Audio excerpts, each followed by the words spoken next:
Hello again. Happy Sunday to everyone. I just wanted to do another video here. This time was a little bit more of a challenge to pull together. I had this idea where I wanted to talk to you guys about some producers of music records that I have in my collection. And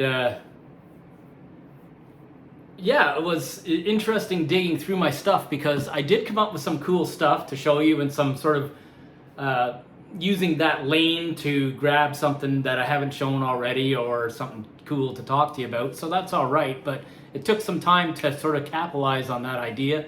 There's a bunch of producers in my collection, music producers that even the casual music fan would know of, that I'm not mentioning because they're very well known, and you know, to throw out a name just because, you know, I kind of wanted to dig a little bit and have some sort of unique reason to mention people. So that's what I've tried to do here. Keep it entertaining as always. So yeah, thanks for checking in with me. If you haven't done so, please subscribe, and that would be a lot of fun. I appreciate it. And yeah, so let's do this one. Kind of fun.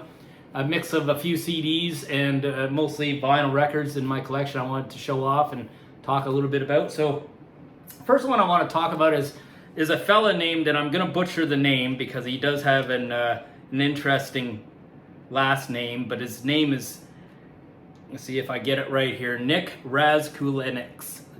Nick Razkulinix. And I've heard the name lots because he's been involved with some big bands, modern bands, but he's got quite a cool resume of working with bands because he worked with Rush on Clockwork Angels, the last Rush album. He's worked with Foo Fighters on a couple of big albums of theirs, but the one I sort of wanted to mention and point out, because I haven't shown it, I don't believe yet, and it's a great record, is he's worked with some of the newer modern stuff from Alice in Chains, and this is Black Gives Way to Blue. Really great record. Just awesome. This record that Nick was involved with features a song that has a guest on it that's real special, and the title track, Black Gives Way to Blue, features a song with Alice in Chains with guest Elton John. So it's a really, really good record. I like this record a lot. Another one, and it was funny because I started looking into it, and I mean, I knew that they had some big names involved in their big albums, and it's U2.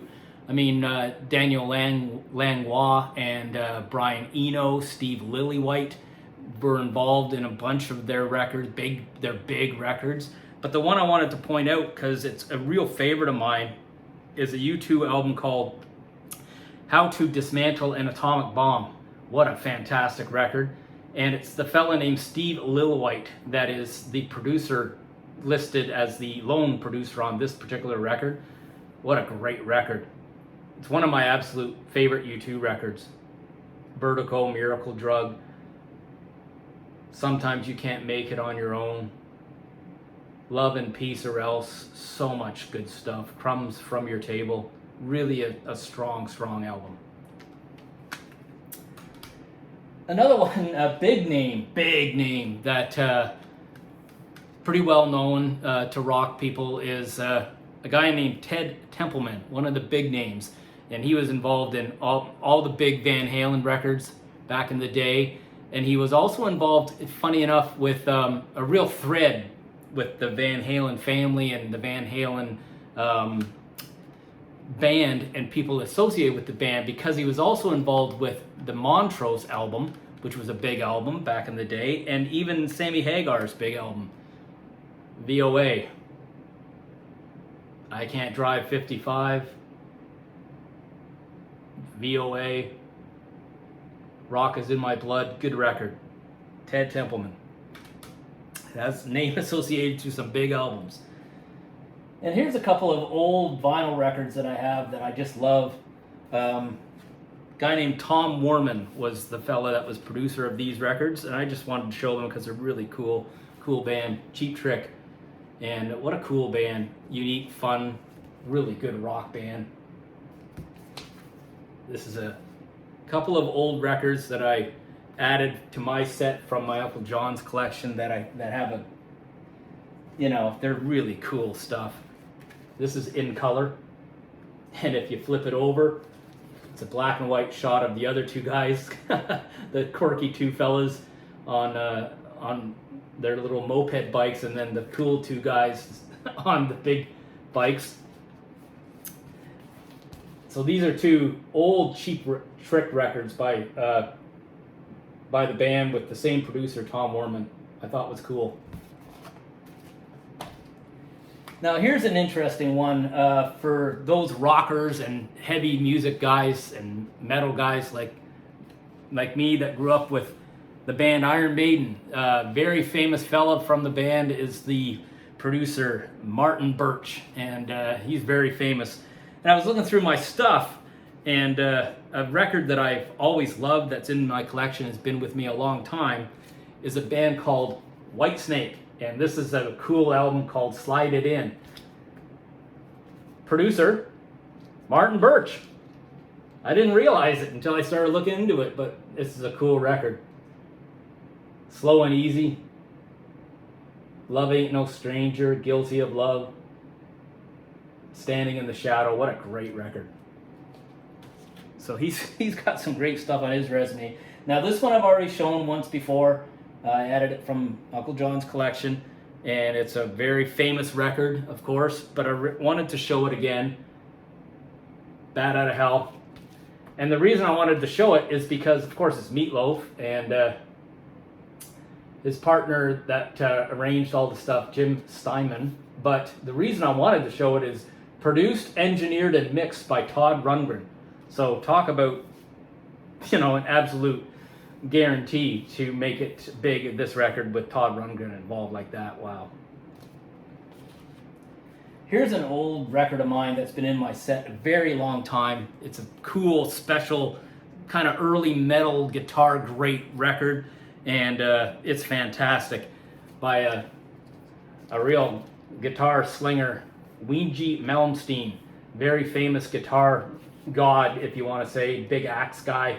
And what I really thought was cool is that produced by himself, this record. It was his big breakout kind of thing, rising force.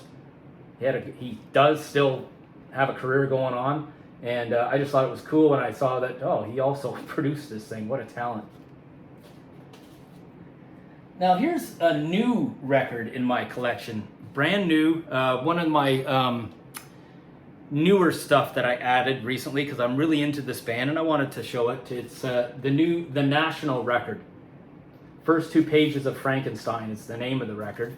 And the reason I'm showing this, it's a very modern record. It's great. Their music is really wonderful. But the reason I thought it was interesting is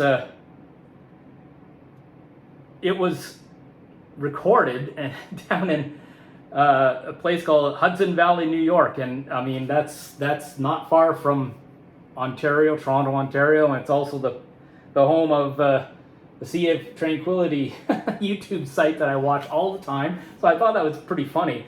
But also what's interesting is these guys are just so talented, great music, wonderful writing, amazing musicianship, plus they produced the record themselves. So, I thought that was kind of unique and cool.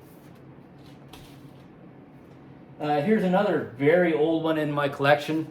Great band that we used to listen to a lot, Quiet Riot. This is the Condition Critical. Not the big record was Metal Health. This was also a pretty big record. And I just thought it was interesting because I saw that produced by a fellow named Spencer Proffer. But it says Spencer Proffer for Pasha. So I don't know what that is. That must be some sort of like organization. I think it's the label that they made these records for, Pasha, and this guy must work for the label, and he was the producer on a couple of big metal albums from back in the day, Condition Critical. And the last one I wanted to show you is, another absolute iconic record, Purple Rain. And the reason that it caught my eye when I was looking through the liner notes for this kind of topic is, talk about a talent, Prince, wow. Produced arranged, composed, and performed by Prince and the Revolution. So, you know, leaving nothing to chance. That's why it was such a success, obviously, is pure talent throughout the whole creation of this piece of work and the accompanying movie that went with it, of course. That's my video. It took a little bit of stretching the idea to make it interesting. There's a bunch of stuff that I could have mentioned. Butch Vig is a musician from the band Garbage that has been involved with a lot of stuff. Nirvana and Smashing Pumpkins, Foo Fighters, you know, and there's others as well. Just stuff that I wanted to, that caught my eye in my collection. Hope you like that, and maybe give you an idea to play something that you haven't played in a while. And the next few videos I'm going to do, I've decided I've really been caught up in watching a fella named Rick Beato. He's got a cool music channel, and the guy's a wicked musician, and he does a lot of top 10 stuff, and I'm a list guy, so I like that. So I'm gonna do the next few videos of top 10 in my collection from like singers and guitarists and bass players and drummers, but I'm gonna use my little personal rule that it has to be in my collection and it has to be current. So nothing that, you know, yeah, I know that there's some guitarists that are gone that are legacies, and no doubting that, but I wanna focus on my first one is gonna be the next video, top 10 current active guitarists. That's my next video. So I hope to see you then. Until then, stay well, and see ya. Bye-bye.